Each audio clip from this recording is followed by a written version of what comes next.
Welcome to this edition of the High Strangeness Factor on the Paranormal UK radio network. I'm your host, Steve Ward. On the High Strangeness Factor, we explore all aspects of the paranormal and the unexplained. We look for the parallels and patterns, underlying connections between what we think of as different areas of research, such as UFOs, cryptids, and the paranormal and paranormal phenomena. When we step back and we take a wider view, the lines between these different areas begin to blur, and a very different view of reality emerges. Tonight we have a great guest. Zelia Edgar has had a lifelong interest in the paranormal and has been seriously studying it for over a decade. In that time, she has worked as a field investigator and state director for Wisconsin MUFON, the Mutual UFO Network, and recently stepped down from that position to focus more time on her own research. Cases that transcend the boundaries of seemingly different types of phenomena are of special interest to her. In addition to researching the paranormal, she writes weird horror and cosmic fiction. Zelia, welcome to the High Strangeness Factor. Hi, thank you. I am super excited to be here tonight. Well, good. I'm excited to have you. I want to tell people that, one of the last shows I did, I had my guest co-host Brandy, and we were talking to Chad Lewis, and we were all veterans of the Van Meter Visitor Festival, and so you and I are also in that same boat, and so that's where actually that I guess you were at the one last year as well. Yes, I was, just for a short time. My mom and I went to last year's festival, and we stayed over in Platteville the night before, and for some crazy reason didn't realize it was a 4-hour drive.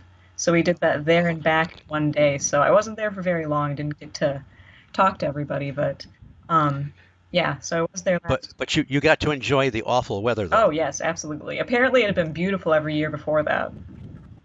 Yes, I was there the year before, and it was just amazing. It was so much fun because it was something new for me I hadn't done. And but anyway, you presented this year on the subject of orb phenomena. Yes, this was my first live presentation ever. I usually just stick to like YouTube videos and stuff, so I was pretty nervous but super excited to be there and give my presentation, and it turned out to be just an amazing time. So. Well, you did exceptionally well. Nobody could believe this was your first time Thank out. you. And we thank Kevin Nelson. Now, Kevin Nelson, Chad Lewis, and Noah Voss are the three guys that wrote the Van Meter Visitor book, and are really responsible, along with Rachel, for getting this festival going. But if they hadn't written the book, none of this would have happened.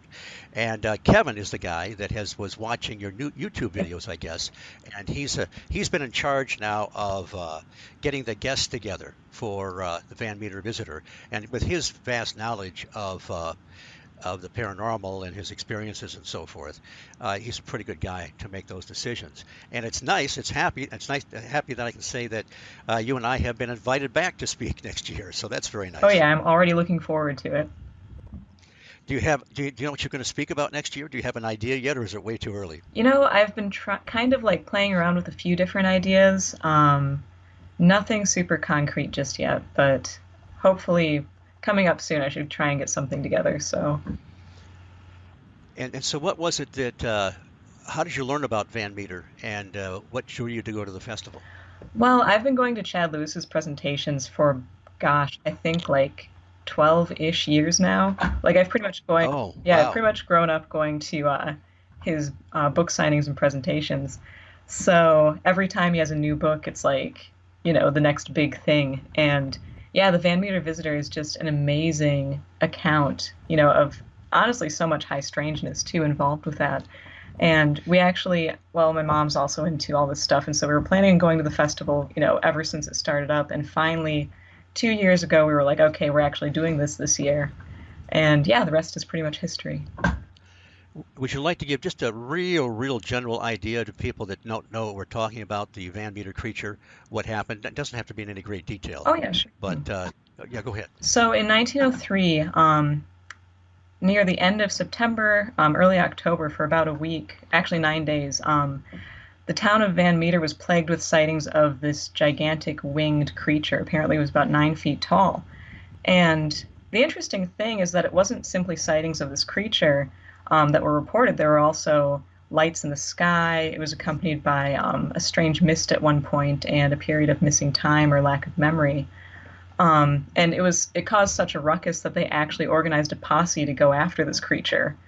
And it disappeared into an abandoned coal mine, and apparently that's where it vanished. Well, one of the first things now I got to meet Kevin Nelson and Chad Lewis 2 years ago. Yeah, I guess 2 years ago at my first Van Meter festival when the weather was good. And one of the first questions I asked him was, "Is it was this possibly a hoax? Just something drummed up for the newspapers?" And he pointed out, of course, Yeah. that a lot of very high-profile people saw this thing, including the bank Yeah. manager. We actually shot out the And windows up. Yeah. yes, and if you didn't really have a reason to shoot out the Yeah. windows, that's probably not a way to get a lot of depositors in your Yeah. bank, No kidding. if they think he's crazy seeing monsters and so forth. So yeah, it's a fascinating and something that you and I will get into quite a bit later, the work of John Oh, Keel. yes. Uh, I noticed. What did you think about this creature, which looked, I guess, kind of like a pterodactyl or a very large bird? Yeah. Had some really strange properties about it. Oh, yeah. You know what I mean? The The glowing the, the light. horn or the Yeah. light. That Yes. was, see, that's something that stands out right away is the fact that it does bear some congruencies to, other famous accounts like the Mothman, where it simply has behaviors that we can't really chalk up to eat like a normal flesh and blood creature, I would say, even one that's prehistoric. Yeah, the case of the horn that appeared to be emitting light is incredibly interesting, as well as the fact that someone claimed that it also emitted this mist that caused him to completely lapse in memory. He didn't remember anything that happened for the rest of the night. Both things which are tied again to many cases of high strangeness. I think that's right. I when I was recounting this episode on a radio show one time, you put it very nicely. I gave off some kind of mist. I said exuded a Oh, gas, not realizing what I was saying, and that was good for a few oh chuckles. boy. But but Kevin Nelson, when he presented about it one time, again, he's another person that is familiar with the work of John Oh, yeah. Keel, pointed out that a lot of entities or creatures seem to give off a light, or maybe they're holding an instrument that is giving off a Yes. light, or a light on their chest, but and also the mist or the vapor or whatever that's sort of connected to missing time or that amnesia that occurs. And I sometimes I wonder if and again we'll get much more into this later. How John Keel talked about Yep. transmogrifications of energy and how we shouldn't be too wrapped up in the facade Yeah. or the image of what we're seeing. Oh yeah, no. I But think there's definitely something to that because I know in reading about the Van Meter creature too, the interesting thing is that of all things, it reminded me of the Spring-Heeled Jack, from England, which was around. That was in the late 1800s, if I remember correctly, right? yes, Yeah. yes. So, and that too, you wouldn't necessarily think of that right away because the Van Meter creature was definitely referred to as like a beast or a monster, whereas the Spring-Heeled Jack was decidedly more humanoid, but it had that similar light emitting quality. Right, a flashing light, Yeah. and in his case, I think sometimes balls of Yep. fire. But he had that. he shot out a gas out of a tube or an instrument or something like that. But Yeah. yes, it has the same sort of interesting connections. Yeah. Uh, but on the other hand, you get this other aspect about it that it's kind of physical. The guy that saw it from I think a second story window saw it on top of a light pole, was it, or a telephone pole or whatever, Yeah. and then it climbed down it using its beak like a parrot Yeah. does in a cage. Yeah. I know that's So, just weird. well, it's the continual paradox in the paranormal.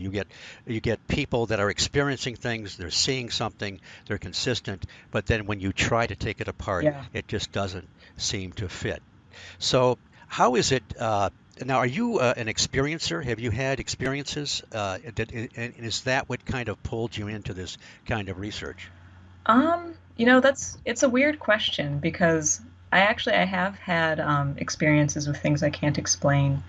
Um, in a weird way, though, it's kind of like the chicken or the egg. I've just always been into the paranormal, and so yeah, I'm not sure really which came first.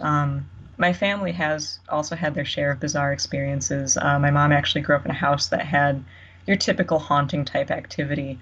So I don't know if it was just kind of like that sort of undercurrent that I grew up with that made me become interested in this.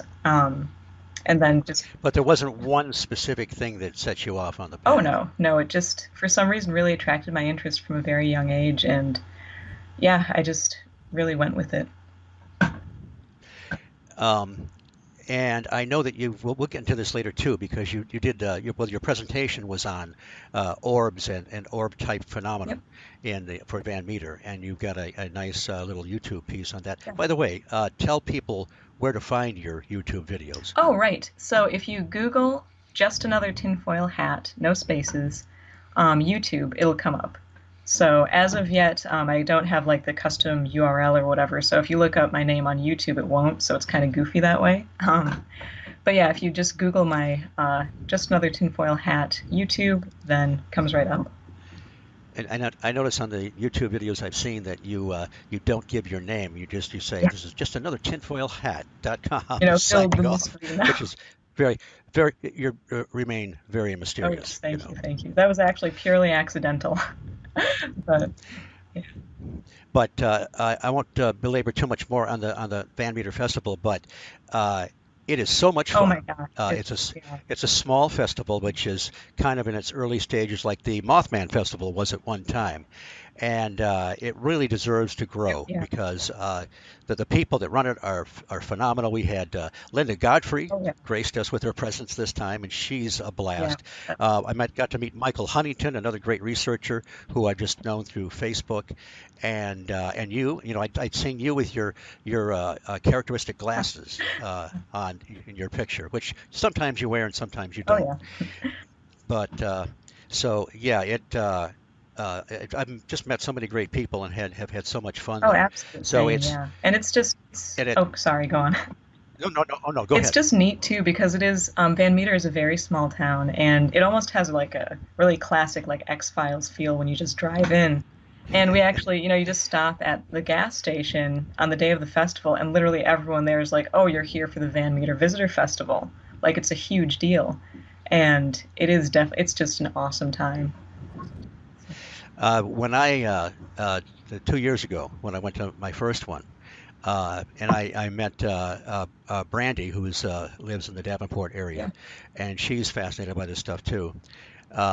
She, I guess, had come in the night before, Oh, wow. but you see, they didn't have any signs up. That Really? that particular year, they'd had Yeah. signs, but somebody stole them or something. The story I That's heard. right. So Yeah. there's nothing there. Yeah. So she rolls into town late at night, and this mist is rolling in. And the next morning, when I got there, I'm looking around and I think, well, I think that's the library. And so it was actually open, and I peeked my head in there. And I took a look, and I thought, well, I don't think people are going to be speaking in this thing because it's not much bigger than a Volvo. Yeah.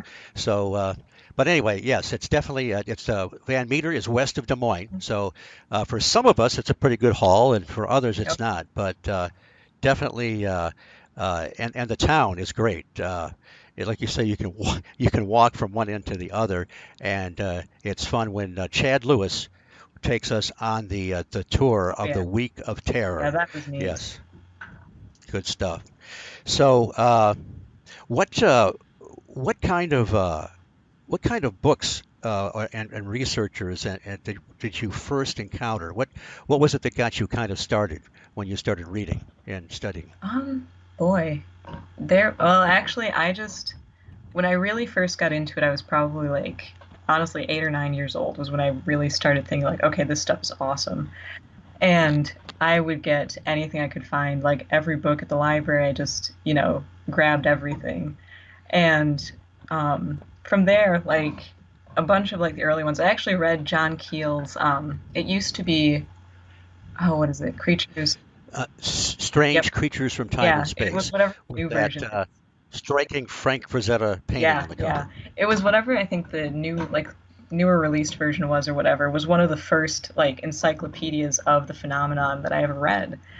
And yeah, so that was definitely one of the early ones. And then after that, I read a lot of like Lauren Coleman, Linda Godfrey's books really inspired me. I saw her when I was 10 years old give a book signing, and it just Wow. totally changed my life actually. Like, okay, there are actually people, researching this and doing this, and it's a serious thing. And then Chad too, I read Chad Lewis's books, of course, are like just a classic, all of them. The road guides to haunted locations and everything are they're awesome. So, um, Well, that's the I did a little bit the same thing. Now, when when I got interested in this stuff back in the at the end of the Spanish-American War, uh, there weren't that's what I did. yeah, I hit the library, and there wasn't that much there. And this was the back in the swamp oh gas yeah, era, when March 1966 would kind of spurred it. And the next year, you go to the library and take everything out you yeah. can get. And some of like Donald Kehoe's books were there, mixed in with George Adamski and Oh wow, his encounters with the long-haired yeah. Venusians. And I won't belabor this, but we I used to want to copy the photographs of the flying saucers Yeah. and all that stuff. Well, back then, the the photocopy machines, you had to make a negative and then a Oh my positive. gosh. And get this, this is like in the Yeah. 60s. Each copy cost Oh my 25 God. cents. So 50 cents in those Yeah. days was a little hefty just to get one photograph that wasn't particularly Yeah. clear. Oh boy. Oh, did you go broke? Pretty much, yes. But fortunately, they started publishing stuff and Yeah. republishing some stuff in paperback, some of the classics that have been around for a while. But uh, uh, but yeah, that was kind of my beginnings, and there wasn't much out there. Yeah. There were some debunking shows on TV and so Mhm. forth. So you came along at a better time where at least there was more Oh, information, although of course you still have to sift through all of it to see what is oh good. yeah. But the idea that you encountered John Keel at an early age, that's See, it really didn't cool. hit me until recently too, because I didn't remember the author name. I just remembered this awesome encyclopedia of all this different stuff. And so then it was fairly recently that I was looking for more of his books, and I'm like, wait a second, this is that book. This is that one that I read when I was probably like, yeah, 9, 10-ish.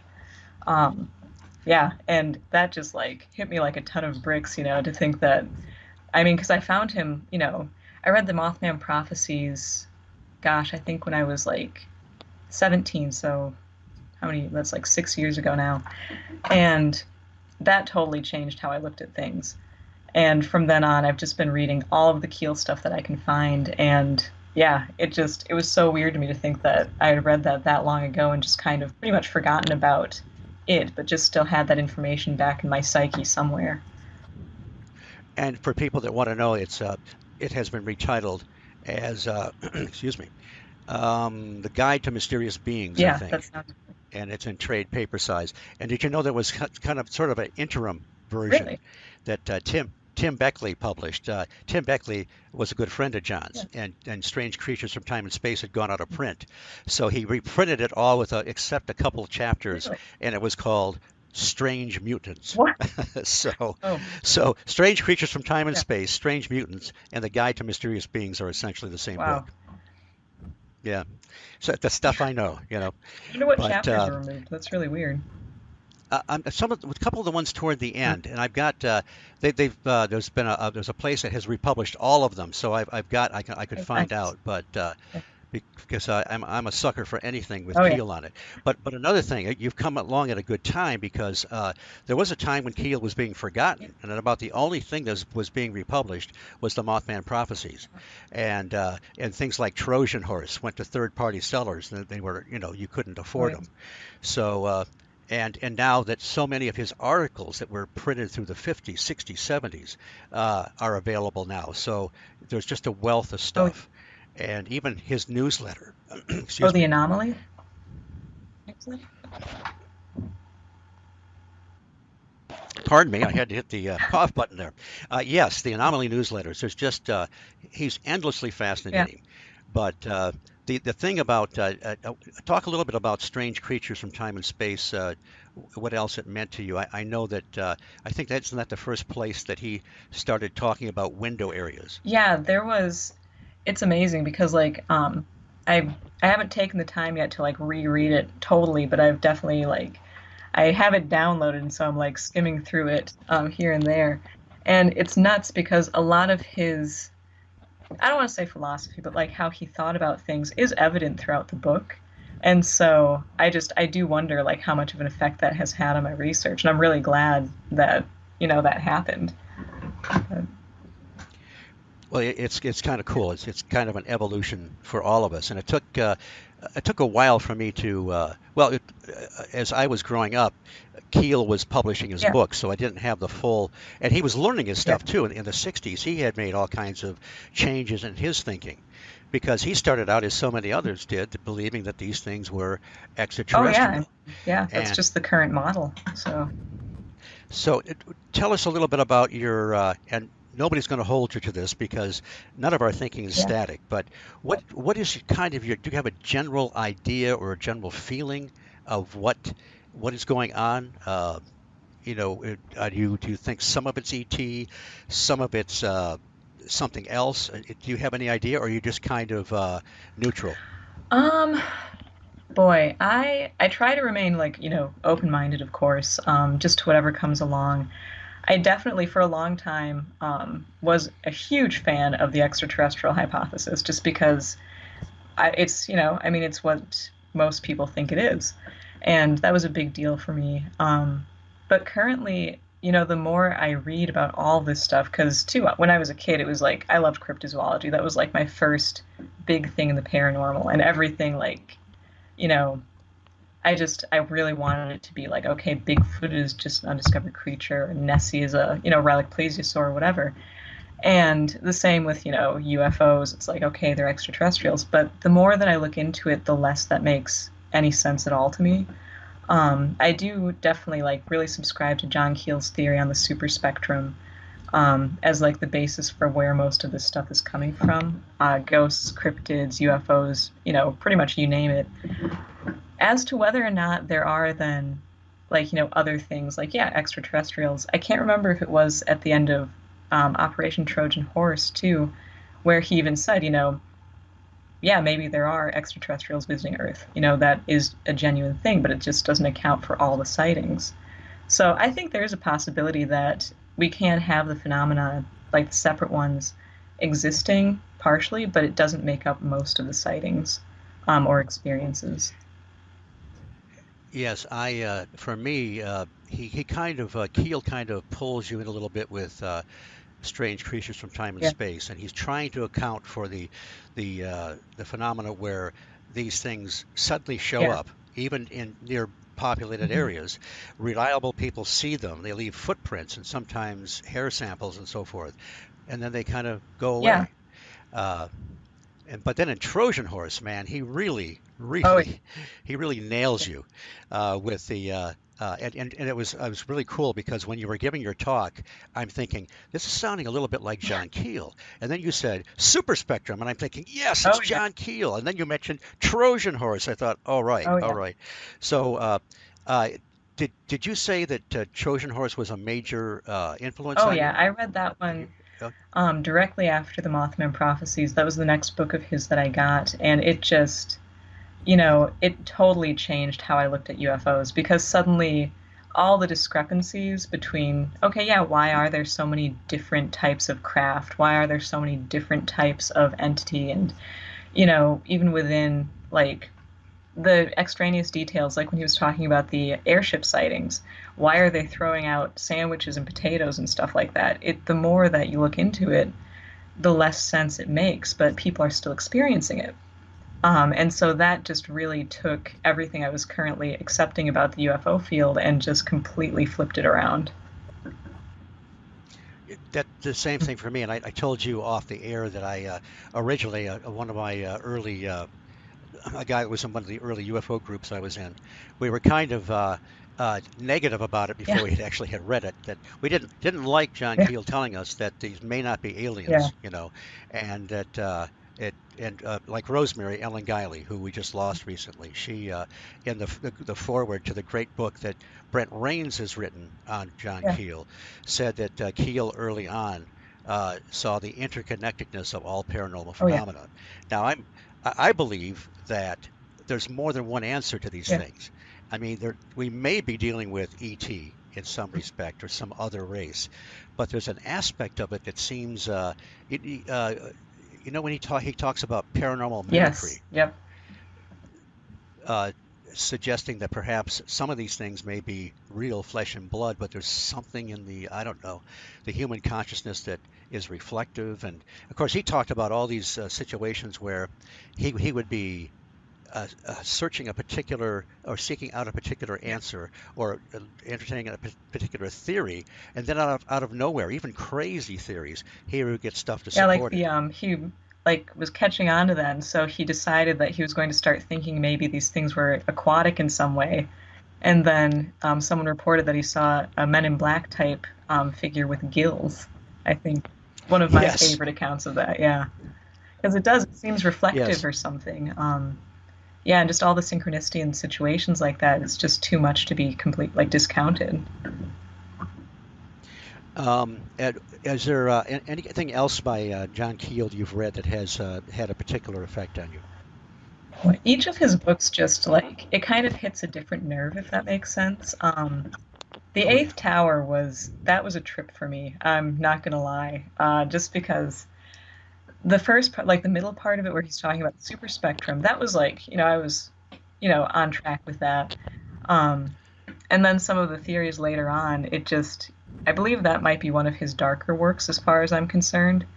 Um, and yeah, that one was like I actually stepped back for a little bit after that and like kind of took a look at everything. But yeah, now I don't know. Each one has its own effect. Like Our Haunted Planet too. I just loved how he dealt with a lot of like the archaeological evidence, which you usually see in like the Right. ancient astronaut theory type stuff, and just again turned a different lens on it to be like this stuff has just always been going on. So what is it? Um, but yeah, I don't know. Each one just yeah. The Mothman prophecies too. That was probably like the first big like okay, there's more to this because prior to Right. that, I just looked at okay, it's the Mothman. It's a creature because that's typically kind of how it's billed across most other paranormal stuff. And then you read the Mothman prophecies, and it's like okay, now you have a creature and you have UFO sightings, the Men in Black, poltergeist phenomena, and then you have the Silver Bridge collapse. Um, it's so much. So And you have people that had close encounter eyewitness reports of the Mothman. They go home and they have an outbreak of yeah, poltergeist phenomena. So, how do you explain that? And that even ties into if you go to some of the more that we think of solid UFO encounters, like the Coyne helicopter yeah, case in 1973 over Mansfield, the National Guardsmen that had gone to take their physicals, they're flying back. They encounter an apparently a solid craft, almost has a collision. He goes to dive the helicopter to avoid it, but might hit the ground. Somehow this thing seems to pull him up or keep him from both the UFO and the helicopter avoid collision and avoid hitting the ground. And then later on, these guys start having out of body yeah. experiences in their dream It just state. it's all tying to like so many different things. It's just yeah. Well, that's really cool. I was very, of course, when you find somebody that that is on the same track you Yeah. are and thinks kind of the way you are, you think, Oh yeah, yes, definitely. but Yeah. I'm very tolerant of other Oh yeah. ideas, so I don't want people to get the wrong idea. But well, let's see, where should we go from here? We're still going to be still. I'm sure we'll talk about John Keel. Oh, I just wanted to mention briefly that yeah, the Mothman Prophecies was. Uh, I knew when it was going to come out, and I'm one of the few that bought it off the stands in hardcover with the dust jacket, and it spurred me to go down to Point Pleasant back in 1977 to kind of see what everything looked like. But just so people know that uh, John Keel told Brent Raines, his biographer, that if he had written everything about the Mothman prophecies and the Ohio Valley, it would have taken easily 6 books. And as it was, the editors cut out about Yep. half of the Mothman prophecies. And fortunately, about 2/3 of that survived in the Eighth Oh yeah. Tower. So that's good. Let's see. Let's talk about well, what was some of your early other early investigations, research? What were some of the things you started looking into when you got interested in this? Well, like I said, I was really into cryptozoology, like first and foremost. So I read up a lot about like Lauren Coleman stuff, Linda Godfrey's too. I was really into the whole like man wolf slash Bigfoot phenomenon. That was like probably my biggest interest in those early years. So yeah, I also really Uh, liked the Loch Ness monster case, of course, but yeah. uh, and that even if you follow the work of F.W. Holliday. Oh, by the way, Ted Holliday corresponded a great deal with John Really? Keel. And I'll have to tell you this. There's a great book by Colin Wilson called Mysteries. And it's one of these huge books, but you can read each chapter individually. You don't have to read the Cool. whole thing. Well, there is a chapter in there called something like Mysteries of Time and Space. And in there, he examines the work of John Really? Keel, uh, F.W. Holliday, and the guy that started to believe that Nessie might be some kind of a psychic Yeah. projection, T.C. Lethbridge, who was a famous dowser and used the pendulum in a very unique way, and even, who was it, Ted Owens, the guy they called the PK Man, and supposedly he was in contact with space intelligences. But anyway, it's a fascinating chapter where Wilson weaves all these things together. And remember in prophecies where Keel talks about going into the TNT area, which was the area north of Point Pleasant where the Mothman was seen, and he encountered this zone of Oh yeah. fear. Well, Wilson thinks that it wasn't. Keel hypothesized that it was uh, Yeah. microwaves, I think, Yeah. affecting him. But Wilson doesn't believe that. He thought it was what he called a ghoul. Really? Now, a ghoul by uh, let's see, Lethbridge is the one that defined it. A ghost is an apparition you can see. A ghoul is a feeling, like a feeling of Yeah. dread sometimes when you go into a haunted house but you don't see Yeah. anything. So that's what Wilson thought, that he was actually feeling, picking up on some kind of, I don't know, emotion or a ghoul or something like that, and not something scientific. Huh. That was kind That of is interesting. interesting because it's kind of just like potentially too, could it be saying the same thing if the ghoul is, in the super spectrum idea, comprised of certain energies or vibrations or whatever? Right. One thing I was going through some of your YouTube videos, which I encourage people to check out, and you mentioned the term vile Yes. vortices. Where did you get Oh, that from? Ivan T. Sanderson is Oh, another. excellent. Okay, I tell us. absolutely love his work. It's just amazing because too he started out with you know, I think he started out with pretty much the Abominable Snowman, if I remember I correctly. think Yeah, so. I and think then that's right. moved on to, dealing with the UFO phenomenon. And his Invisible Residence is, again, it's probably like the second book beyond Operation Trojan Horse that really influenced again how I think about the phenomenon. Just because pretty much it's just like pointing out so many different incongruencies, I guess, with the current model of extraterrestrial visitors and the phenomenon itself. So yeah, yeah, Ivan T. Sanderson. Yeah, my ears perked up when I heard that because he used that in connection with he wrote about the Bermuda Yeah. Triangle, which was so Oh popular at yeah, that time. And he found of course, when he plotted the disappearances, that it wasn't a triangle at all. It was more of a sort of an yep, ellipse tilted on its side about what, 40 miles by 30 miles, something Yeah, like that that. sounds right. Yeah. And then he found that the same thing happened where the Devil's Triangle is supposed to be off the coast of Yeah. Japan.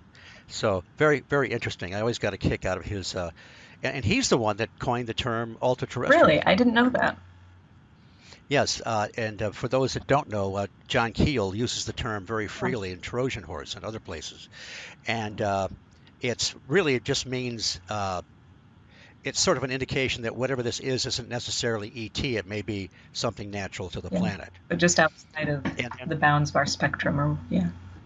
Mhm. yes, and then in a much later interview, he told Richard Toronto that he used the term ultra-terrestrial as a literary device. So he wasn't trying to be too literal. But I've noticed, but I don't know if you've noticed this, where Keel would use the term ultra-terrestrial and Yeah. elemental Yeah. I noticed interchangeably. that specifically in Our Haunted Planet. Yeah, I was a little confused for like certain bits of that because he does appear to kind of use them um, either way, one with the other. Well, didn't you do a YouTube video about Yes, elementals? the classic system of categorization to like the different elements. Yeah. Do you want to talk about that a little bit, Sure. or Yeah, I actually okay? I did that just because again, I'm really interested in all this stuff, and for me, the huge factor is, um, what it is and how it is, I guess. And I feel like the super spectrum really answers that the question of how, like, how is this stuff appearing, um, and yeah, like how it can exist and also have the different paradoxes that it does contain. And so with elementals, my big issue is that it is, in my opinion, kind of like sort of an outmoded classification system. I mean, it was invented, I think, in the 6th century, and I still see it turning up to explain phenomena that appears to be outliers, such as like the Dover Demon or the Enfield Horror. And so, yeah, that's pretty much the content of that video is just kind of dissecting what exactly the classical elementals are in relation to current phenomena. And at this time, I want to remind everybody that you are listening to the High Strangeness Factor, copyrighted on the Paranormal UK radio network. And I just wanted to segue real briefly, and we'll get back to our regular discussion. In your introduction, it says you write weird horror and cosmic Yes. fiction. Is this been published, or is it just on the internet, or where can people Um, find this if they can find it? Unpublished as of yet. Yeah, very used to Okay. rejections, but some of them are favorable, so I'm getting closer. Yeah. Oh, good. What would you categorize it in any way as being like, I don't know, Lovecraft or Poe or anything like that? Any Those to give people a those are hint actually of what two they of my like? favorite authors, so I hope so. So, Oh, okay. yeah, Oh, they great. Poe and Lovecraft are just like two of my most massive influences on my work, I would say. So, yeah, it's kind of in that vein, I guess. Uh, you've read a lot of Lovecraft, I Oh take it. yeah. I've read a lot of it and reread most of it. Did you read The Whisperer in Yes. Darkness? That's Oh one of my man. favorites actually. Yeah. Yes, it's actually it might be too long to call it a short story. Yeah. Maybe more of a Yeah, novelette. something I like don't that. know. But I remember reading that late one night way up in northern Michigan with the Oh wind my blowing, God. and man, oh man. That one, yeah, that trip, yeah. After I read that too, I again read it late at night, of course, because it's a horror story. And then I just kind of sat there for a few minutes listening. I was like, okay, I'm good. Well, it's interesting because it's also science fiction. Yeah. He some of his stories are, if you boil it down, you think, well, this is science fiction. This is maybe about an invasion from another planet, but he tells it in such a manner that it's more like a creepy ghost Yeah, story. well, the interesting concept too in his work is again the idea that these things have always been here, which I mean that ties right back into Keel, even though obviously Keel is not fiction, but that concept is just really intriguing to me. Um, there's so much I want to cover here. It's a good thing, ladies and gentlemen. This is only going to be part one because we're just not going to fit all this in. But we still have plenty of time for this first episode. But I want to get to a little bit later. I want to get to a little more in depth to orbs and so forth, the thing you Oh, spoke of. sure. And it's important for people to know that you're not talking about dust Yes. orbs that you get the artifacts from a digital camera. It's much more Oh, detailed yeah. than that. But you mentioned in one of your uh, YouTube videos the Chicago Yeah. fire and how people really don't know much about the Chicago fire and the fact that Mrs. O'Leary's cow knocking over a lantern was more of a myth than anything else. Yeah, I'm really intrigued with that whole story too, just because, well, my mom actually worked for the DNR as an archaeological assistant, and I was born in Green Bay. So right nearby is the town of Peshtigo, and Peshtigo is actually where the Great Chicago Fire originated. The fire started in Peshtigo, and there were, I think, I can't remember the actual percentages, but there were a ton more casualties there in that very rural area than Chicago, and it occurred on the very same night. It was part of the same massive fire that swept across the Midwest, and next to no one knows about the Peshtigo fire. And there were things that happened afterwards too that are incredibly strange, involving places that didn't burn versus places that did. It's really weird.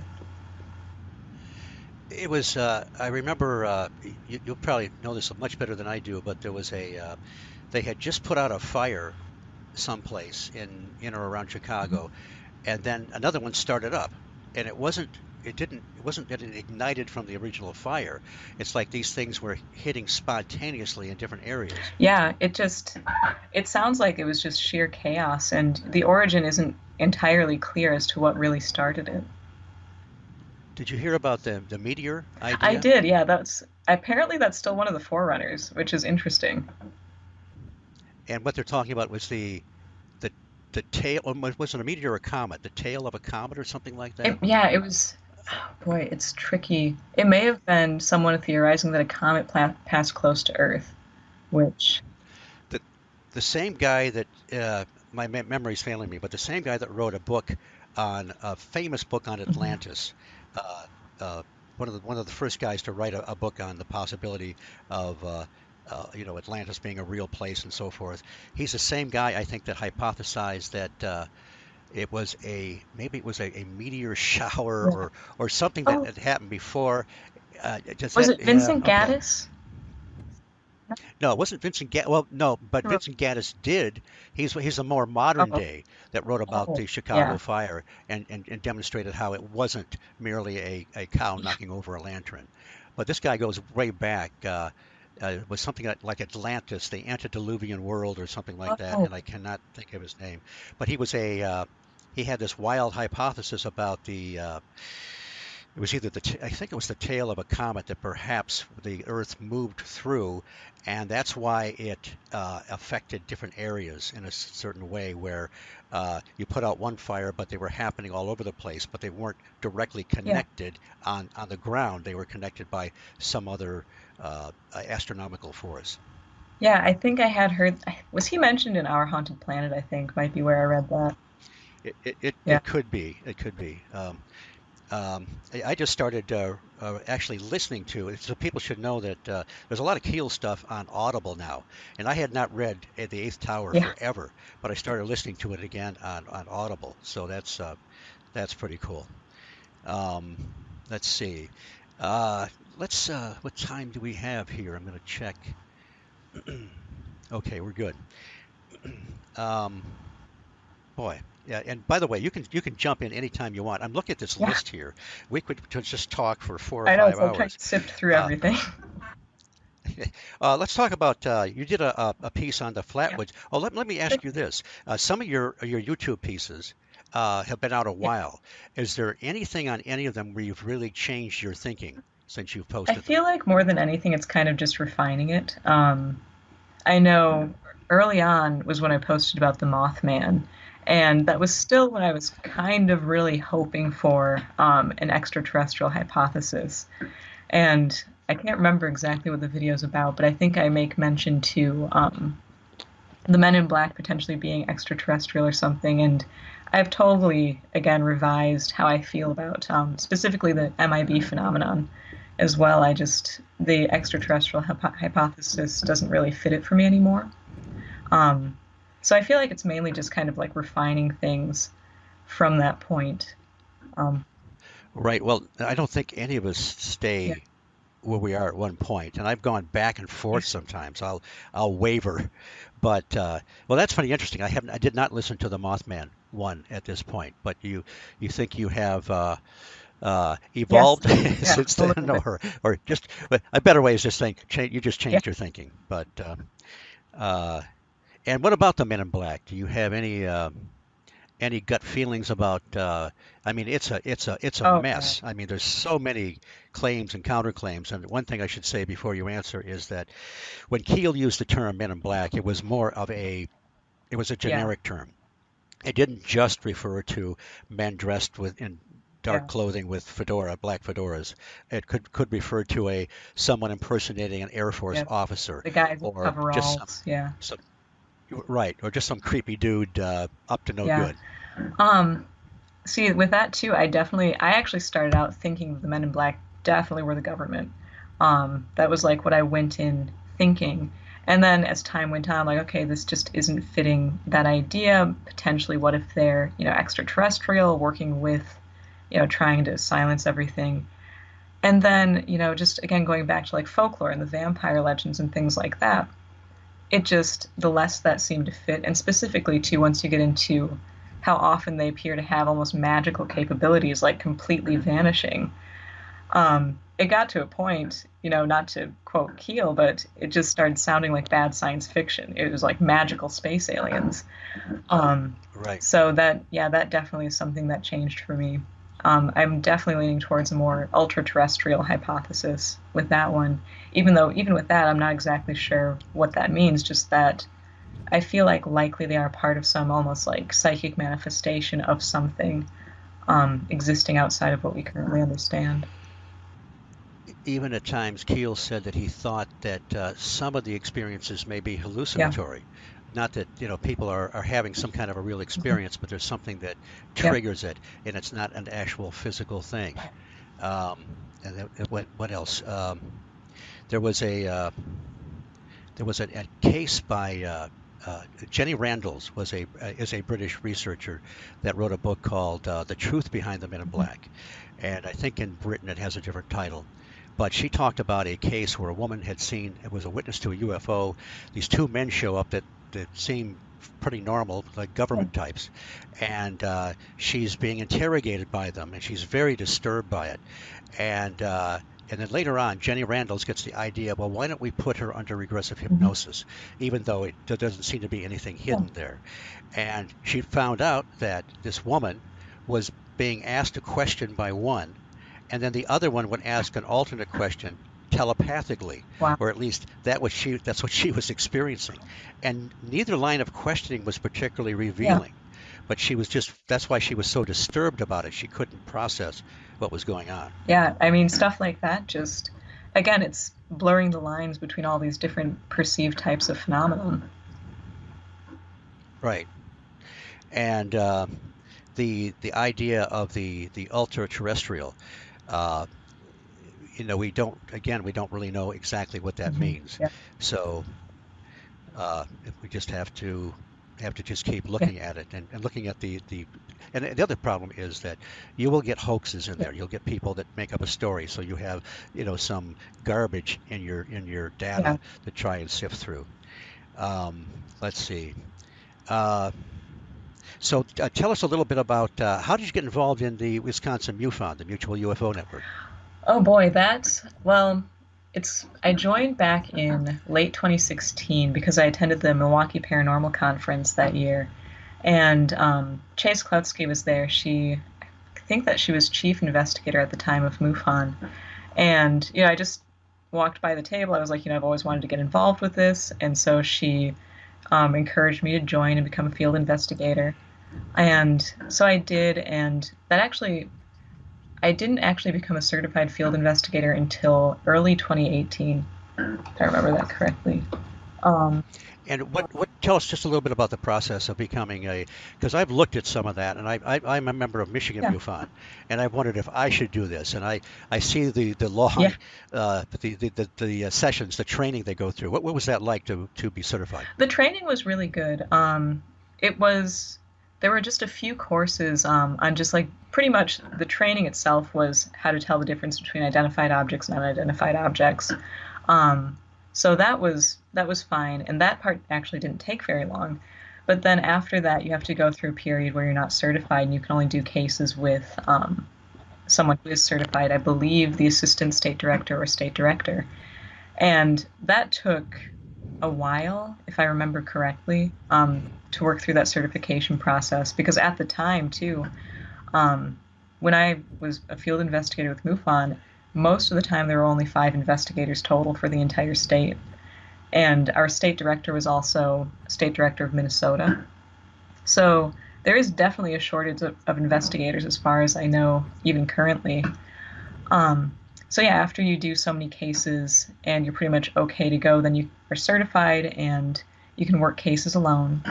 And I did that for, let's see, about 6 months, I think, and then was appointed as assistant state director at some point during that time, and then shortly thereafter appointed as state director. So yeah, it was interesting, and the training was pretty good. Um, And the workload the was. workload was not super good. Yeah. Like I said, we had 5 investigators, and then once I took on the state directorship, it was pretty much down to 4, because the previous state director, who was splitting, I think just went back to Minnesota. And, most of our investigators too, most of the 4 of us, could only take like a case or two a month. And so, yeah, we'd have periods of time where you don't get any cases whatsoever. And then all of a sudden you have 2 days where suddenly you get 10 cases. And yeah, it was interesting. Also, too, I did deal with a pretty fair amount of hoaxes. And I mean, truthfully, most of the time it was apparent right from the get go that they were a hoax. It was still having to go through the paperwork and everything to say, okay, this is why it's a hoax. It takes a lot of time. And that's eventually why I stepped down. And you had to smile and keep up a good front, Yeah. and when you're talking to somebody you knew was telling a story. That's too bad. Yeah, that was Um, rough. I The few times I actually called a person and then over the course of the phone call realized they were trying to pull my leg, I was just like, okay, can't make them mad. Yeah, But that's really yeah, irritating. I know that Peter Davenport, up in the Northwest, he's what that had the UFO reporting center. I forget exactly what it's called, but he was always getting, some teenagers or whatever calling in and trying to spin a tale, and it's just too yeah, bad that it's this is volunteer yeah, work. I mean, nobody's going to get wealthy or even making a minimum wage yeah, off this. So it's a job for retired people, not young ladies that have real jobs and real yeah. lives. Oh yeah. It was, yeah. I know there was one time too, like, get this report and it sounded just nuts, and there was a photo attached. Open it up. It's a picture of the Madison Capitol building with an alien emoji pasted over it. I'm like, seriously? Seriously? Ugh. Well, at least that one you didn't have to spend a lot of True. time on trying Still to had to figure go out through the whether it was true paperwork, or not. but Now I know Bill Konkoleski of Michigan MUFON that he's been doing this for a long yeah, time, and he occasionally runs into uh, an encounter where it's just bizarre. mhm, It's got sort of a John yeah, Keelville, where it just goes off the rails, and you get into real very high yeah. strangeness. Did you ever get into any of those when you were investigating? Um, Never personally. It was always one of those things where it seemed like there would be a case like that, and then typically it was kind of given to somebody else. So that was, Oh, yeah, that was a great. little interesting. And for the most part, too, I don't know. It's interesting because, like, not to go off of cliches, but typically UFO investigators, there's already a little bit of paranoia going on, and there were a lot of things that were kind of like, okay, this seems a little shady as far as like organization wise goes. So it was weird, but Yeah, I never dealt with a case of high strangeness personally, but I know that they came in every now and again. I have talked to some people that have been involved with MUFON and don't think it's a bad Oh, organization, and they think they do a good job with what they do, yeah. but they don't seem to be too equipped to handle or too willing to handle the high strangeness Yeah, stuff. that's kind of the vibe that I got, which is why I feel like sometimes those cases were sort of like shifted around. Um, it does definitely seem like they're very much into the extraterrestrial hypothesis, which, like, yeah, I totally get that line of research, but again, it's kind of like looking at the evidence, it should all be admitted.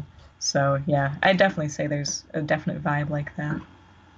Well, I think that my impression is, and see what you think, is that they're so interested in becoming accepted by the scientific establishment as being serious researchers that we can't risk talking about a man in black Yep. encounter or a apparently solid craft that seemed to change shape. Yeah, there was, and see, I don't know very much about this, but I know too there would be several accounts that made reference to a sighting of a cryptid or something, and they were always just kind of like, okay, we just, that's fine, but we're just not going to go there. So yeah, Uh, that's again, I'm uh, not sure if that's just Wisconsin, and we didn't have very many investigators, No, so that's everywhere. Because Stan Gordon told me the same really, thing. Stan Gordon is the great researcher from Pennsylvania that 73, 74 investigated a wave of Bigfoot and UFO reports and all kinds of high strangeness in the years since. And he would talk to people occasionally that had already been talked to another mhm, investigator, and the investigator wasn't interested in their Bigfoot report. They yep, wanted to know about the flying saucer from Alpha Centauri, or conversely, they didn't want to know about the strange lights in the sky. yeah, They wanted to know about the cryptid. yeah. Oh yeah. And there's a definite push too for like unexplained crafts are far more important than like the soft reports of lights in the sky or orbs or anything like that, which, again, I just all of this stuff is intriguing to me, so that just kind of like, I just wasn't the best fit for that position probably. Brian Seach, who I have told you Yeah. about, he's a great researcher of the Center for UFO Yeah. Study, I mean, a Center for Unexplained Events, and he has that group where we're going to get into this in the next hour or the next Oh, part of the show. But he is the one that started this. Uh, Investigation into light mhm. phenomena, light ball phenomena, orb phenomena, and so forth. And he was just spoke at the Mothman Festival a few weeks ago, Yeah. and he told people about this, and he said, "Can we have a show of hands of people that have seen something like this in the woods?" And this is just we're just talking, we're not talking about a craft or a Yeah. creature. We're just talking about like your talk was about some kind of orb Yeah. phenomena. He expected a few hands to go up, and I was there, and about 30% of the people put their hands in the air. It's amazing, yeah. I'm Also, he was out. He was more of a cryptid or Bigfoot researcher, and we used to tease each other back and forth about Mothman versus oh, Bigfoot. But we're yeah. we're just we're just kind of Yeah. juvenile. But anyway, he went out one time with a group to an area that was a Bigfoot hotspot. People had supposedly seen them and heard them, and they're out there, and all of a sudden they see a classic light in the sky moving Yeah. around, making impossible maneuvers. It disappears for a while, then reappears. So it's not a bad deal looking for a Bigfoot and seeing a Oh yeah, UFO. I'd take But that. but they didn't exclude it. I mean, they embraced Yeah. it and thought, well, what is this? They didn't say, hey, I've got no time for lights in the sky. I'm a Bigfoot guy. Yeah, and see, that's exactly, if we're just trying to uncover what these mysterious occurrences are, that should just be, you know, the direction people go is just what is it? Never mind if it's within certain bounds. I mean, yeah, and of course people will gravitate towards things that interest them, but you can't exclude something else like that happening. So that's really cool, though. It seems that if people just listened to the reports and tried to assess the individual's credibility, and not been, not are not scared away by the really odd Yeah, reports, then I think that's a way we can get ahead a little bit. yeah, I think that some of the researchers I mean, they'll say, oh, you're into the woo woo stuff yeah, or the weird stuff. Well, from the standpoint of the scientific establishment. Yeah. The people that are strictly flesh and blood are equally as crazy, as nuts, Yeah. because they'll say, well, we don't have any bodies. Why do you pursue this? Well, they pursue it because hundreds and hundreds of people have reported the experience, Yeah. and there are certain consistencies there. No, yeah, that makes total sense. It's one of those things too where I always think that Keel is considered so fringe with all this, but I'm like, we're already on the fringe. Like, Well, that's I want to talk more about Keel too. yeah. So what I think we'll do is we will wrap up part one, All right. and uh, now, ladies and gentlemen, I want you to, if you've just downloaded this, when you and you've heard this, that means that you'll have to wait 2 weeks for part two. But you're just going to have to wait because we've got a lot more to talk about. We're going to talk about. Uh, Zelia had a great talk, a great presentation at the Van Meter Visitor Festival, and there's also some of that is on YouTube. We're going to talk about her research into this orb phenomena and some of her thoughts about it. And also, there's quite a few other interesting things to talk about, really just based on her YouTube information. More on Bigfoot, the Dover Demon. Um, what was that other one? Oh, the Enfield monster, which I don't really know very much Oh, about. So I'd like to cover all that's one that. of my And of favorites. course, oh, good. Well, definitely we'll talk about that. And there was something else, the Nodolf Oh yeah, incident. the Nodal Did I incident. say that Yep, right? that's Oh, kind of lesser known, but it's from I've been hearing that story ever since like I was little. So, isn't that kind of a Wisconsin story? yep, southwestern Wisconsin, right near Platteville. Okay. So we'll do all that, and of course, it'll be interspaced with all kinds of talk about John Keel and his writings because there's so much more to Oh say. yeah. So, uh, Zelia, I want to thank you for being on the Yeah, well, show. thank you so much for inviting me. This is awesome. Well, I'm glad because it's just me and it's just a conversation. But I think people I hope that people. I've been sharing some of your YouTube videos around, and they really need to check out your research and your material and so Well, forth. thank you. And so anyway, uh, I think I've teased the next hour enough. So, ladies and gentlemen, if they're both available when you hear this, download them right away and listen to them. Otherwise, you'll just have to wait. But there's no need to wait or download part 2 because here is part 2. Zelia, welcome back to the High Strangeness Factor. Well, hi, thank you. And I want to let people know that if you're listening to this episode, that there's another episode out there, part one, and you'll definitely want to check that out. We talked about being at the Van Meter Visitor Festival and what fun it was there. Oh Uh, yeah. Zelia had a presentation there, so did I, and we talked about the great people there. And we hit on all kinds of things, a lot on John Keel, because that's John, as anybody knows that has listened to me at all, knows that I can barely choke out 2 sentences without talking about John Keel or saying John Keel said this or John Keel wrote that. And Zelia is kind of on the same path, I think. We both hold Mr. Keel in very high regard, and Yes. we just have been kind of all over the place, which is kind of what you do when you talk about these kinds of events. So what I kind of wanted to start with, you had a very interesting presentation on orb phenomena or light phenomena, whatever you want to call it, and you also have a shorter version, I think, on YouTube. And again, remind everybody what they type in to find that website or that So, link. yep, if you just go to Google or any search engine and just another tinfoil hat and YouTube, it should come right up. And I can say that the videos are a great deal of fun. Thank you. Zelia, you have a great presence in person when you speak and on YouTube, so people will really enjoy it. Thank you. And I think there's kind of a mischievous twinkle in your eye at times, but I could be reading something into that. Well, maybe, I don't know. All right. So when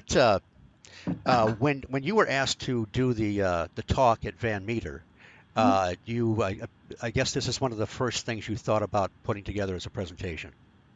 Yes, it was between talking about the orb phenomena, or my other option was I was going to discuss the Mothman and associated phenomena like that, and potential ties to the Van Meter creature because those congruencies are there. They're both winged entities. They were both attendant UFO sightings and things like that. But eventually, a lot of people see orbs or light anomaly phenomenon, and so I just decided to go with that one. And how did you give us a rough idea how you laid out your presentation? Not blow for blow, obviously, but how did you kind of structure it? And what kind of what were some of the specific ideas you wanted to get across?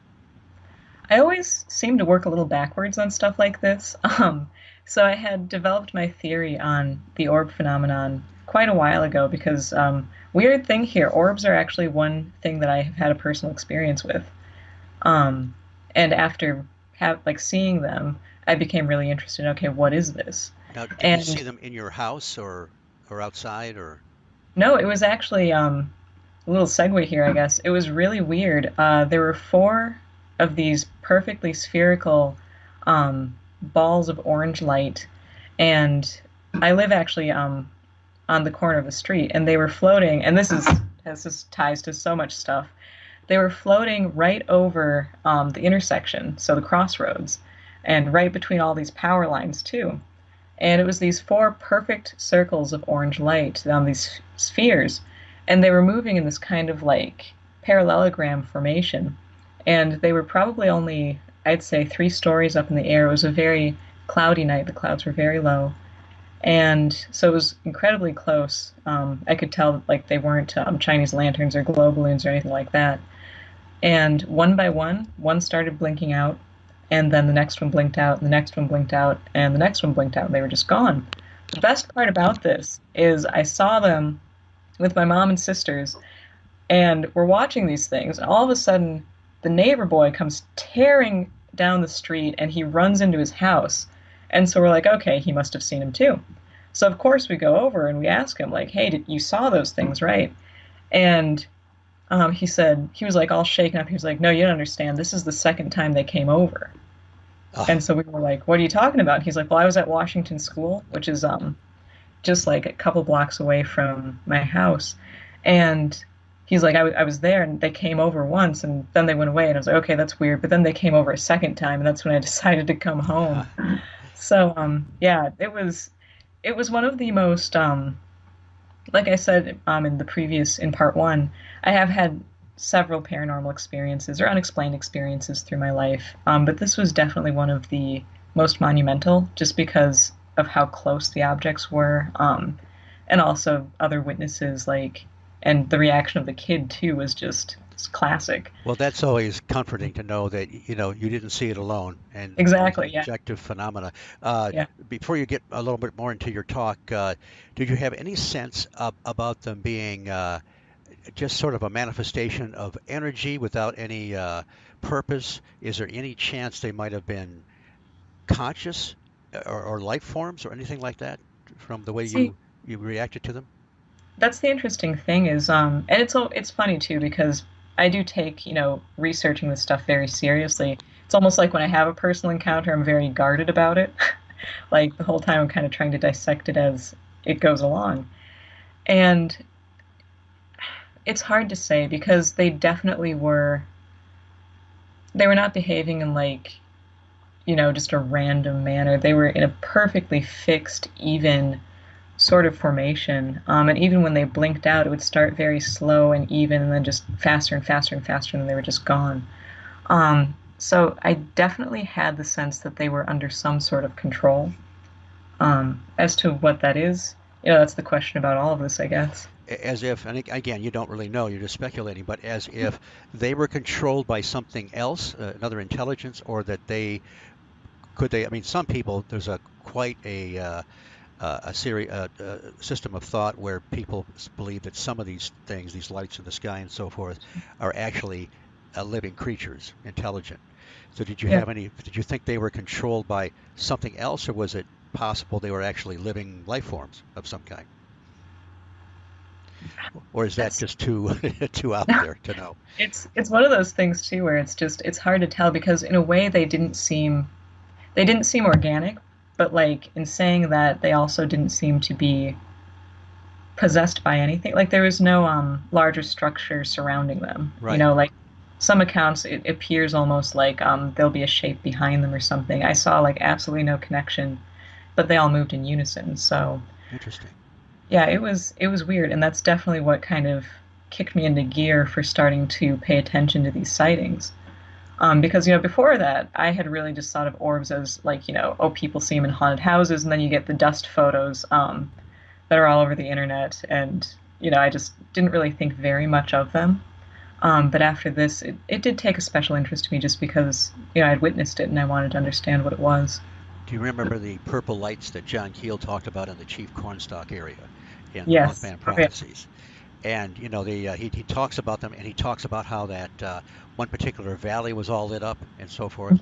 And he asked the farmer about it, and he said, Yeah. "Oh yeah, that's been going on for years. I don't go in there because one of my dogs disappeared in there." Well, there Yep. was in one of his talks, and I'll have to find a link to this. You can find somewhere on eBay or whatever, like a series of maybe 10 lectures of John Keel over the years. Oh, Of course, they're shot very poorly, but it doesn't matter. And he yeah. talked about that incident in more detail. And he Really? said that these things actually came down close to him, like they were checking him out, and Oh my surrounded gosh. him, flipped around him a few times before doesn't, it either was edited out of the Mothman Yeah. prophecies or he decided not to report that. And that's made me think. I wonder. And of course, there's the work of Trevor James Constable that talked about photographing sky amoebas with Yeah. infrared photography. Mhm. And listened, rather interviewed a guy, Nick Hayes, I believe, who has gone into the same path as Constable did, and has gotten many strange photographs, some of which may be digital artifacts, because hasn't seen anything like you did with his Yeah. naked eye. But it's a fascinating area. But go ahead. No, yeah, I have also heard of like the amoeba type objects, and those are really interesting to me too. Because yeah, those seem definitely biological or organic, whereas these were. It was weird because they were perfectly spherical and just moving in a fixed perfect path. It was so bizarre. But yeah, no, so that's what kicked me into like kind of looking into all this stuff, and it's funny, and that's kind of how I structured my presentation. The more you look into orbs, the more it's like they are delineated like most things are in the paranormal too. Okay, you got your ghost orbs, you got your UFO orbs. No one really likes to pay attention to when cryptids like Bigfoot are seen with orbs. Um, so that's kind of what got me thinking about, okay, well then why are people seeing orbs with these different, seemingly unrelated types of phenomena? Because again, of course, I'm a fan of Keel, so I know, I really like to think about these things in kind of a unified field theory sort of way. So that was my first line of reasoning. And then that kind of culminated to my personal take on it is they may be some sort of manifestation of electromagnetic energy. Um, and with regards to the different phenomenon, then each different type of phenomena would then possess some sort of electromagnetic charge. So that was kind of the idea, roughly, that I was going with in my presentation. And it's interesting because you and I gave a similar example in a different context, and it was tell us about the case where it appeared that a Bigfoot stalled an automobile. Yeah, I love that case. Yeah, so do I.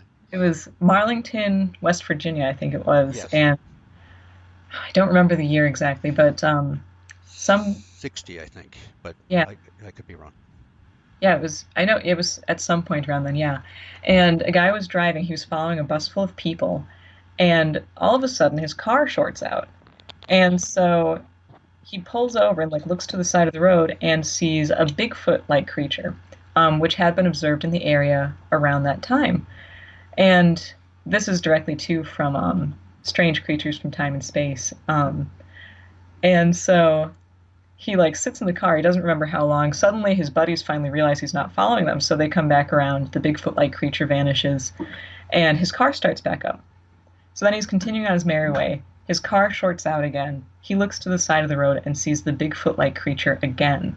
And it's implied, at least in the book, that his car was completely fried after that. Yes. So that case, it really stands out because you do get that sometimes. I know there's even around the time of the Flatwoods Monster, some people claimed that a lizard-like humanoid creature did the same thing to their vehicle. Oh, really?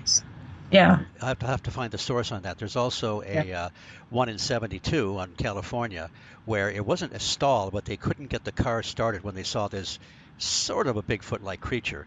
Of course, yeah, you could imagine it's like a bad script from a yeah, sci-fi channel when your yeah. car always stalls when you're being pursued by something.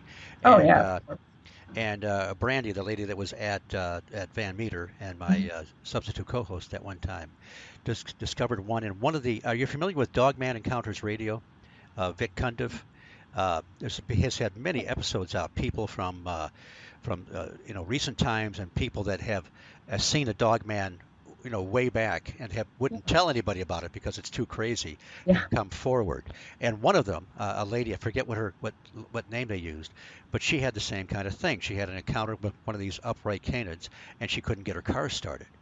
So, and then if you go with Ron Moorhead, of course, was the guy that captured the Sierra Sounds and Yeah, believed for a long time that Bigfoot was a flesh and blood creature. Talked yeah. about how their batteries would drain around them Yep. and that sort of thing.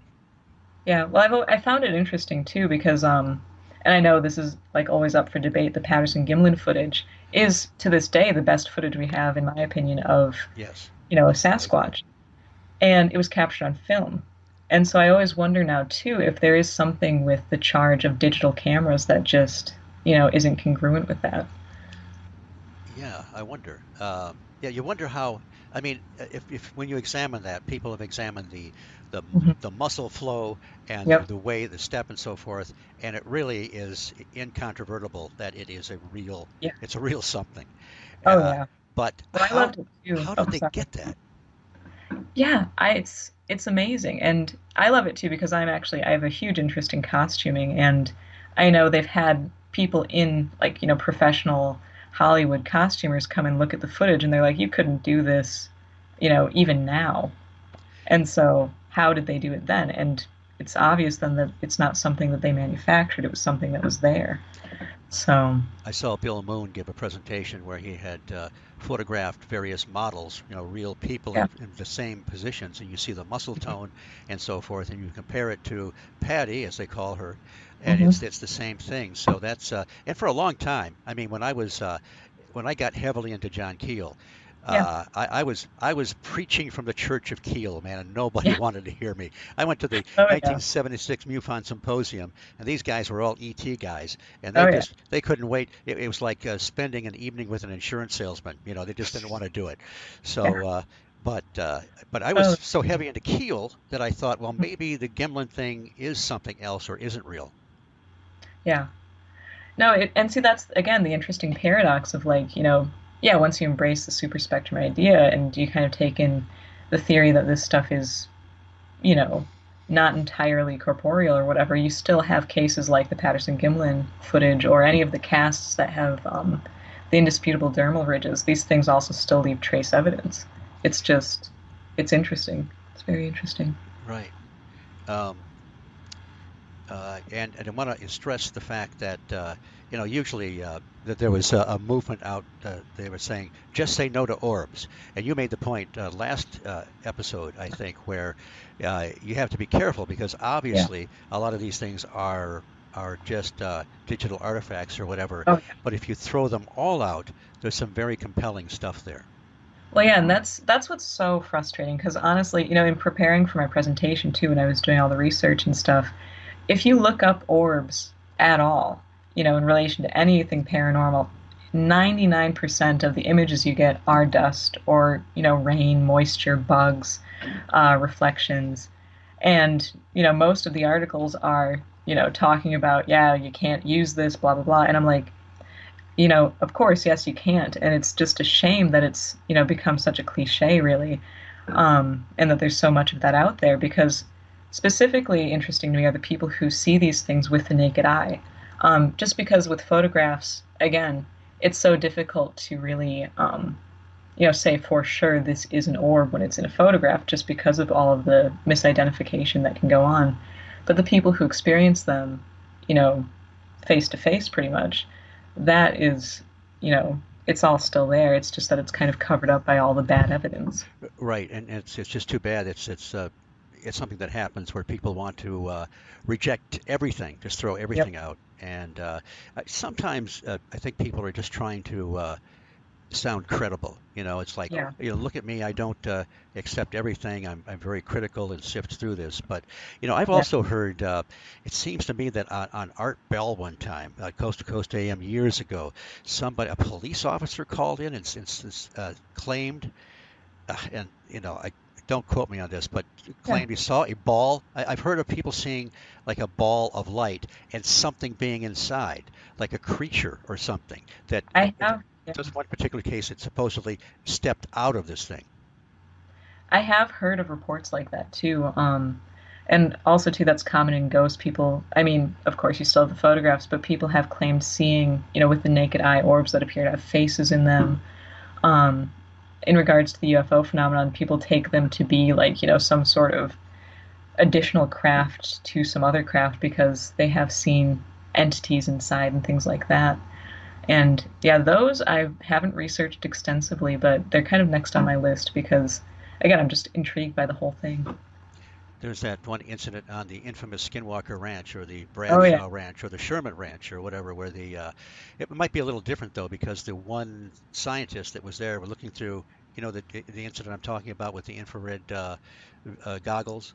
He saw something that looked like it looked like just a light if you could see it with the naked eye. But when he looked at it with the night vision, it was as if yeah, something was climbing through a tunnel and yep, stepping out. yeah. I've heard so like Skinwalker Ranch is kind of like the mecca of all these crazy anomalies, and orbs too are really commonly reported there. And there that might be the one, or there might be another one too, where they claimed that it was almost like a portal, and they could see like a thing kind of moving out of that. And I believe it was sort of like a canid, an upright canid type creature Right. that was Um, observed. Yeah, well, yeah, I take it you've read The Hunt for the Skinwalker or maybe some of the other stuff about the Skinwalker Ranch? I've kept up with a lot of the articles. I haven't gotten the book yet, but Okay. it's on my list of like 1,000 books. That's another one I have Yeah, ever since I discovered audible.com. And by the yeah, way, that last time I said, if you're interested in John Keel, pursuing John Keel, you can get a lot of his stuff now on Audible, and it's great because, a lot of people don't have time to read all the time. But yeah. uh, okay, I had a point with this. I was going and it was going to be brilliant, but I just lost it. But there's a lot of other instances where, well, the Skinwalker Ranch, I guess, is what I Yeah. was talking about, is where I was listening to that again on Audible. And it is fascinating, and Yeah. it's that you had the National Institute for Discovery Science there. Yep. There's nothing in it for these guys to make it up. Bigelow's a billionaire. He's not going to make up a Yeah. bunch of wild stories to sell a book that's not going to give him more than a few bucks. Yeah. No, and I get the same vibe from the website too. It's like, nothing that's really making any money or any like, you know, fame or anything. It's just kind of like they're reporting the stuff. It's interesting. I met Erica Lukes at the UFO Contact event last year, and she has had access to the Skinwalker Ranch, but Oh my, she gets a positive vibe from it. really? Yes, and Huh. I don't know enough. I was on her show once a while ago, but I'd like to hear more about it. And she's also seen some strange mists there, which makes me think of Linda Godfrey, Yep. because Yeah. have you heard her give her presentation about finding strange mists in particular hotspots? Yes. Yeah. I And know, and that was another thing that with my presentation I was going to almost bring up because I feel like maybe that's possibly connected to the orb thing, but then it just got to be like, you'd start pulling one thing in and then a million things come along with it. I know, and that's a couple times that's what I did during my talk, and I will be doing it coming up in Toledo, is you start with one thing, and it Yeah. connects to this, and then it goes here. It's like you're going serpentine, like the Yeah. old movie of the In-Laws, and you're not trying to be cute or clever. It's just if you follow the connections, you get Yeah. you know like the with the mist. Who was it? Elias Owen, I think, wrote a book on Welsh folklore in the 1800s, and he talked about how wayfarers on the road were terrified at night if they encountered a mist because the fairies sometimes, and we're not talking about Tinkerbell, fairies Yeah. can be a little nasty, the in quotes, real ones, would lift the wayfarer up in the air for a little mischief and then deposited him somewhere and leave him to find his way home. Yep. And then this ties all the way back to the Van Meter visitor too, with the strange mist that it emitted Yes, and the loss of memory. Yeah. that's uh, that's fascinating. We're getting into some total heaviosity here. Yeah. um, let's see. Is there anything else about the orb presentation, any particular thing you'd like to bring up, or that struck you as being very important? Um. And we can Boy, always I don't. come It we was. can always come back to it if you want. Yeah. I was just excited to be presenting. So the whole thing, like, I started, and then you helped me with my slides. Thank you very much for that. And then from then on, it was kind of just a blank until I hit the end and the questions. How many? Can I ask how many times you practiced your thing out loud? Oh, geez. You don't Probably. have to say, but I did. What I usually do is I'll be at home and I'll be Yeah. kind of mumbling to myself, looking at Yeah. the computer and the slides. So I'm not. But sometimes, if nobody's home, then I'll get very loud and boisterous and everything. But I was a friend. I was able to uh, do the presentation a couple times in front of a friend, and that really Okay. helped. So, Yeah. but No, for me, it was probably actually running through it. It was at least a dozen times in that last, like, probably week and a half, 2 week period. But yeah, no, the best time I was rehearsing once, like, just alone to myself, but I was going all out. So I was, going through the whole thing. And I got to the point where I was talking about the dust orbs and I said dusts. And my little sister heard me from the other room and started laughing. I'm like, come on, man. Oh, yeah. So as long But as I didn't say dusts, it went pretty well. well, yeah, it went very well, and I guess it goes to show. I mean, I suppose there are people out there that can just run through this a couple times and just sound wonderful. Yeah. But the reality for me is I really have to practice and practice and Yeah. practice. Oh yeah, well for me too, it's like I said before, I'm just so used to making videos where I can, like, if I don't like something, it's just cut and I can do another Right. take. I can run through it as many times as I need to, and that it was just like it was knowing that it was just one shot that really, you know, oh man, yeah, a But lot of extra prep. but you're right. The orb phenomena is a continuing thing. There's Yeah. a fascinating book called Valley of the Skookum by Sally Shepard Wolford, and her daughter is Autumn Williams, another famous Bigfoot researcher. Oh, Well, she grew up between the ages of about 4 and 7 in Ording, Washington. And so her mom, years later, wrote a story about all the weird things that happened there because Autumn wouldn't have remembered much of it. But she yeah. does remember seeing these big, hairy Bigfoots. And she, but her mom chronicled orange orbs chasing the cars there, classic Wow. flying saucer phenomenon. Uh, let's talk a little bit about, I think you did a presentation on, or maybe a YouTube thing on Bigfoot because Yeah. in the Ording, Washington thing, they would see some of them were glowing at night, Yep. some would actually vanished before their eyes, and they had all kinds of other stuff. Even Men in Black showed up later on. But what is your view on Bigfoot? And I mean, I know you talked about we just talked about the situation where the one seemed to stall the car, Yeah. but what do you have any other thoughts about Bigfoot in general? Well, it's one of those things too where, like I said, cryptozoology was like that was my big thing when I first got into all this stuff, and um, for the longest time, I was convinced that Bigfoot was simply, an undiscovered primate. Um, and to this day, I still haven't entirely made up my mind, just because I feel like there's enough room for that to potentially be an option. But then you have so many cases then that would be outliers, such as, yeah, the case in Marlington, West Virginia, where he stalled the car, or any of the number of cases where they're accompanied by orbs or, even UFOs and stuff like that. And so currently, that's one that I'm still very much on the fence about. I don't know, too, if, potentially using the idea of, like, mimicry as part of this, the ultra terrestrial idea, if maybe there is a corporeal, animal that we consider the Bigfoot, and then there are also cases that are almost mimicries of that. Um, that's kind of the next theory I'm kind of going to look into. That's kind of where I have gone. Because you look at, I mean, some of the reports obviously are very, as we said before, very solid flesh and blood, leaving footprints, and normal footprints, not the three-toed ones that you see Yeah, occasionally. Um, and then you have the Bigfoots that Stan Gordon, yeah, with the connection with UFOs in Pennsylvania, yeah, southwestern Pennsylvania, which one lady heard some commotion on her porch, thought it was dogs getting into her garbage again. This is in the midst of all these yeah. sightings and so forth, and she sees this thing that she describes as a gorilla because she doesn't have the context of Bigfoot, and Oh, blasts it point blank with a shotgun and disappears in a hail of sparks. yes. Yep. I've heard of that case, and there's so many like that too, where it's like, if it's a corporeal thing, it should be injured. But no, it's one of those things where I have thought about this because it does puzzle me, quite a bit.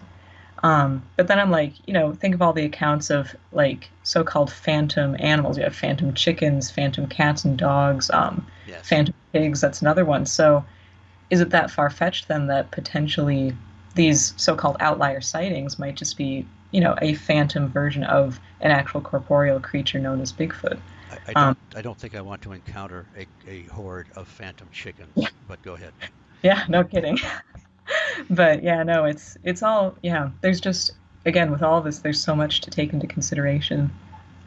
Well, that does seem like, and we have to be careful when people will use the term interdimensional Yes. very quickly. And Yeah. do we mean, is it a flesh and blood solid being that can somehow move into another dimension and become invisible for a while, and then Yeah. come back, but it's not ethereal, it's not a phantom, or is it something more like a thought form, or I'd like to talk about the Sir Arthur Conan Doyle, who of course is the Mm. Sherlock Holmes guy, Yeah. firmly believed in the elementals and the fairies, Yep. but said that perhaps he believed that the person viewing them actually determined what they look Yeah. like, and even speculated that they might be thought forms. That sounds so much like John Keel, Yeah. I know. years before.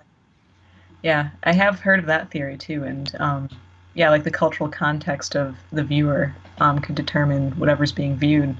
And again, all this stuff too, it almost touches on the nature of like how do we perceive reality, which, you know, yeah, it's just lots of questions. And then if some of this is sort of via Carl Jung, out of the collective unconscious, Yeah. he believed that the UFOs may be projections and so forth. But Yeah. then why do we only seem to project certain things? Why Exactly. certain cryptids, even though we look into some of the weird cryptids in a second, but Yeah. why UFOs, why cryptids, why certain things, every once in a while something really bizarre, why not Professor Dumbledore or Harry Yeah. Potter on a broom, because that's so embedded in human consciousness? Yeah, and that's the thing is like, if these things are solely based on our response, you'd think that they would kind of be quicker on the uptake and they'd start mimicking, pop culture, yeah, like you're saying. But it's very specific. And I think off the air we talked a little bit about how you get your certain categories of Yeah. cryptids, and what the ones we're kind of almost comfortable with. You got your Yes. Mothman and some variations with winged creatures. You've got the various Bigfoot type creatures. Yeah, throw in a couple chupacabras now and then, Yeah. and but then every once in a while you get these just aberrations, Yeah. from kind of humanoid creatures to almost like bug-eyed monsters. And why don't you talk a little bit about? I know you've done some studying of things like the Enfield monster, the Dover demon, and so forth. What are some of the talk about some of the cryptids that you find most fascinating that don't really fit a pattern very well? Yeah, those are actually two of the highlights, I would say. And in combination, the Flatwoods Monster is another one that I consider to be an outlier. And they're all interesting in their own way, strictly because they don't really have a neat niche that they can fall into, even though, I mean, the Flatwoods Monster, I think a lot of people just associate with extraterrestrials because of, the sighting of the thing in the sky. even though we can't even call that a craft particularly because it was just a luminous pear-shaped object. Um, but no, the Enfield horror, that's one that was probably like the first major outlier case that really started getting me thinking in like a different way of looking at this stuff, just because it doesn't fit any sort of model. I mean, supposedly it was this gray furred thing that had 3 legs, and 2 like little taloned hands, and massive pink flashlight eyes.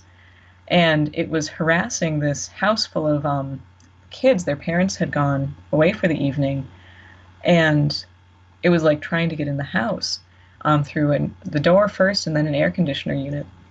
And this thing was actually covered pretty well by the media and hunted for several days around that area.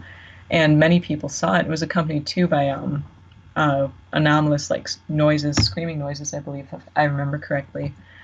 And yeah, it just doesn't really fit any model. And even the Dover Demon too, even though that's considered kind of a classic, really also is an outlier. I mean, you have this thing with an incredibly spindly body, massive eyes. First thing I think of course, is like a gray alien.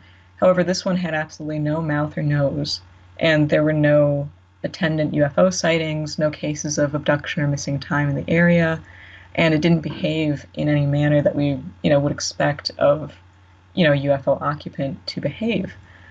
And so I really got interested in these just because of how strange they really were.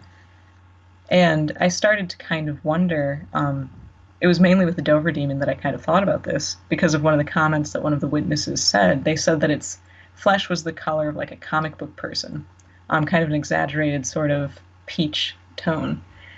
And I started like, in looking at it that way, almost as it was supposed to be a representation of something, I started to wonder if maybe some of these outliers are almost like flopped projections of whatever, sort of consciousness may be a part of the superspectrum idea, kind of garbled into our current frame of reference. So that every once in a while something just bizarre spits out, Yeah, something that's not uniform with the rest of the stuff. Uh, yeah. in The Monster Files by Nick Redfern, he talks about a guy named Jasper Maskelyne, I think his name is. He was a highly skilled magician. He was employed by the British Army during World War II. He did like psyops things where he tried to create visions of the Virgin Mary to fool the populace. And they even Oh, created something to scare some of the people in the mountains of Italy that looks a little yep. bit like do you know about that, about the That Flatwoods was Monster? monster. Right. Yep, I had read about that. Yeah. It was Oh, trying to think. It was something that shot blue sparks out, and it was about 12 feet tall. And yeah. I saw an illustration of it, and I thought, I wonder, if but if you can imagine the Flatwoods Monster, you think about all the things that happened there. If that Yeah. was some kind of a black ops back in '52, Yeah. I don't know. That doesn't. Nothing Well, seems to fit. and again, now we have the concept of maybe, potentially, like that is something that occurred and could explain that singular sighting, but maybe not. Like the crop circle issue of how people will be faking them, and then a simultaneous one will appear with, you know, totally anomalous nearby. Because I had read about that too when I was researching the Flatwoods Monster, and I thought, oh, okay, it's been explained. But then, yeah, you go into everything else that happened, and again, it starts to make less and less sense in the grand scheme of everything that occurred. That was something that when I did the interview with Chad Lewis, I can't remember exactly how he put it, but it was something about you research these things and you sometimes you'll be able to explain some things, but then there's something in left field that Yeah, doesn't fit anything, but it's yeah, sort of like it's like the trickster yeah, idea where there's something playing with it. It's like no, you really haven't figured this out because look at this. yeah. I know it's like the one fly in the ointment, the one thing that you just can't weave in. Um, yeah, because no, I saw that. I was like, oh, okay, because the Flatwoods Monster actually bothered me. And it comes down to something that actually should make sense. It was the fact that it appeared to be so robotic. And that's one of the major incongruencies that I love that John Keel points out is that whenever we have these UFO occupants, they're never wearing protective gear, like most of the time. Right. Most of the time, they're just, wearing like regular clothes or like, their spacesuits or anything like that, but there's no protective like hazmat suit as you would expect an extraterrestrial would need on our planet, just as we need when we go into space. And so that was a thing that really got me about the Flatwoods monsters. Here you finally have something that makes sense. You finally have an inorganic looking object, a robot, and rover of some sort. But then you have everything else. So what do you think about the Kelly Hopkinsville goblins? oh my gosh, I love that case too because it is considered such a classic in ufology. But again, once you really start looking into it, there's so much that doesn't add up.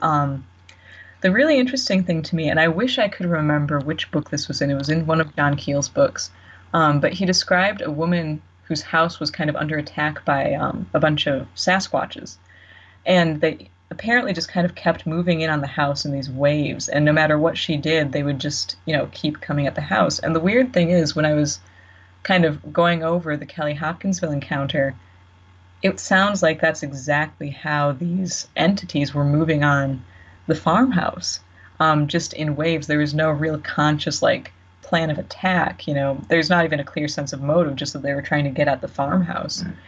And again, you just have to wonder if there is some sort of, thing behind the mask, I guess you could say, that it's behaving in a similar way, whether it's the, Hopkinsville hobgoblins or a troop of Bigfoot. So. And I think they're connected with the Hellier investigation, aren't they? The Greg and Dana Newkirk did that 6-part series that they're going to be continuing, where there's this town in West Virginia where all this strange stuff is happening. I think they were led into it by the somebody saying that they were seeing these little goblin-like creatures Yep. that were, somewhat I did hear reminiscent of about the Kelly that. Hopkinsville, right? Mm-hmm. Yeah. So, but yes, it's just I get caught in what I call a logic loop. For a Yep. while there, I'm very Keel-esque, and I think, Yep. okay, this is not ET, this is paranormal, this has got this, and then something pulls you around, and you think, well, wait a minute, this aspect is very physical. This is very, Yep. very kind of real. And then you follow that for a while, and then you're caught in that whirlpool where you get sucked in on the other Yeah. side again. Does that make sense? Oh yeah, that's kind of like my constant frame of research. It'll be, you look at so many things and they fit a certain way, but then there'll be the one thing that leads you back to the other way, and then you'll be in that, and then there's the one thing that leads you back to something else, and it's kind of never ending. What if, so let's suppose this mechanism exists in human consciousness that Keel has talked about, like where it's reflective. We see, in the old days, we see the lights and we interpret them as dragon tracks or fairy lights or whatever. And then we see the ghost rockets and the ghost flyers, and then the Foo Fighters, and then modern day UFO craft, and on and on. Uh, what if there is an aspect of human consciousness where it's reflective, it's creative, it's like monsters from the id, so to speak, from like the Yeah. film Forbidden Planet. But there's also some kind of an other intelligence, the others amongst us, as Albert Gonzalez would write for his books, and that intelligence is perfectly aware of this aspect of our consciousness, and then perhaps what if they could exploit it somehow through Yeah. force of their will or technology and use it to mask their activities? I know that's way out there, Yeah. but that would begin to explain how both of these areas could exist simultaneously. Yeah. No, there does seem to be, like, I guess you could say, almost a give and take with human consciousness and then whatever this is. The big thing that just constantly occurs to me is how, if these things are capable of so much, why do they need the game? And I think that too in regards to the alien abduction phenomenon. Like, if you are dealing with such an advanced society, why are they taking people and removing parts of their memory, and for what purpose? It's always the question of motive and why is this happening? And we can't even really begin to answer that until we have the what exactly is it. Right. And let me just remind everybody that you are listening to the High Strangeness Factor copyrighted on the Paranormal UK Radio Network. And I'm going to do another little quick segue here. I noticed you have some other YouTube videos up that aren't directly connected to some of this stuff, sort of like readings. Oh yeah, that's in line with like my writing side Oh, of okay. stuff. So And I do have, yeah, I have, is that stuff that you've all created? yes. You are listening to the High Strangeness Factor, copyrighted on the Paranormal UK Radio Network.